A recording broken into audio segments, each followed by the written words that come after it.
अदरक जो है इसके इतने फ़वाइद हैं कि मैं आपको क्या बताऊं। आप अपनी लाइफ में जो है ना अदरक का इस्तेमाल ज़रूर करें। अदरक का क्योंकि इसका कहवा बना सकते हैं अदरक का।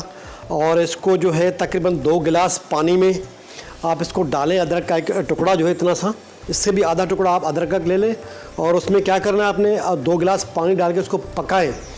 इसको अदरक को इतना पकाएं कि एक आपका गिलास जो है 1 कप पानी रह जाए इसमें, ठीक है जी। उसके बाद आप छान लें, इसको छान के निकाल के इसमें आधा चम्मच जो है आपने इसे हनी डाल दें। हनी डाल के फिर हनी आपको पसंद नहीं है तो फिर आप ऐसे ही पी लें इसको। और थोड़ा इसमें ब्लैक पेपर डाल दें, और अगर आप ब्लैक पेपर हैं तो वो भी इसमें डाल सकते हैं। थोड़ा लेमन का एक स्लाइस भी उसमें डाल के पिए। आप यकीन कीजिए इतना सेहत के लिए अच्छा है, आपके गले के लिए, आपके सीने के लिए, ये बलगम जम जाता है उसके लिए बहुत अच्छा है। तो अदरक का इस्तेमाल ज़िंदगी में ज़रूर किया करें, तो बहुत ही सेहत के लिए अच्छी है। अपनी सेहत का ज़रूर ख्याल रखा करें, ठीक है जी।